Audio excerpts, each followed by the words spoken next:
My name is Dr. Tushar Mehta, and I'm going to show you why India is the #1 exporter of beef in the world, and why it's the first or second largest producer of raw leather material worldwide, and how this is all linked to milk production and consumption. Pause any time to see the information in any particular slide. In 2011, India surpassed the USA, Brazil, and Australia to become the #1 beef exporter in the world. Indian government statistics show an increasing legal slaughter of cattle. A herd of over 330 million cattle existed in 2013, and over 40 million were legally slaughtered. This does not account for the vast amount of illegal slaughter and other cruel forms of death. Traditionally, India is known to show compassion towards animals, humans, and the environment. But realities have changed. Cattle and other animals are widely slaughtered both legally and illegally. Let's look at some of the facts about cows, buffaloes, and dairy production. A cow's lifespan is 20 to 25 years. She can be impregnated at the age of 1.5 years.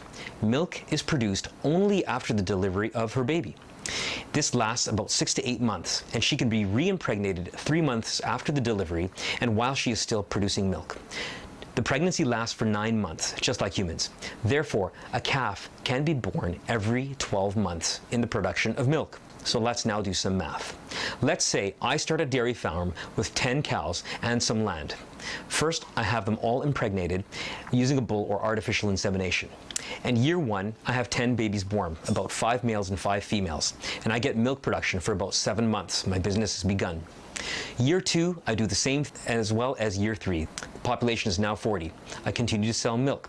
Now, during year 4, I have the first 5 female calves that were born to be impregnated by artificial insemination or by using that same bull who is their father. And now my milk production has expanded and there are 15 births. Year 5, there will be 20 births, and year 6, there will be 25 births, and the total population will be 100. So in a mere 6 years, I went from a population of 10 to a population of 100. There were 90 calves born. 45 of them are going to be male, and so they are useless to me and are mostly killed or allowed to die in some other cruel way. As a farmer, I only had enough land for 30 cattle, so I'll have to get rid of 20 to 25 females, and I'll probably start with some of the mothers since they're getting older and producing less milk. In math, we call this exponential growth. India has over 300 million cows and buffaloes. 70% of them are female.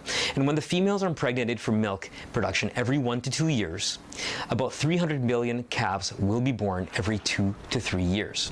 Now, there's not enough food, land, or water, even if we cut down every single remaining forest in India, to have enough pasture or feed farms.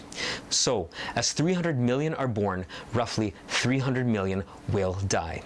Legal slaughter, illegal slaughter, tying a calf up to a post and letting her die, allowing calves to die of abandonment or illness.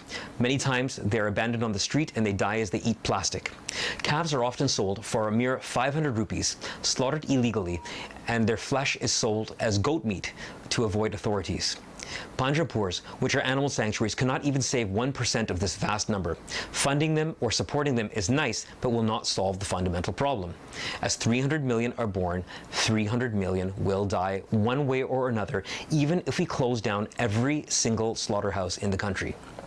The production and consumption of milk is the sole cause of this entire problem, and there is a way to stop this.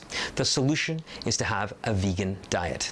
That means pure vegetarian, no meat, no eggs, and especially no milk. The 5 vegan food groups are pulses, whole grains, fruits, vegetables, nuts, and seeds. Now, protein comes especially from the pulses and soy, but we can also eat whole grains, nuts, and seeds for part of this protein as well. Remember to take your B12, which is especially important.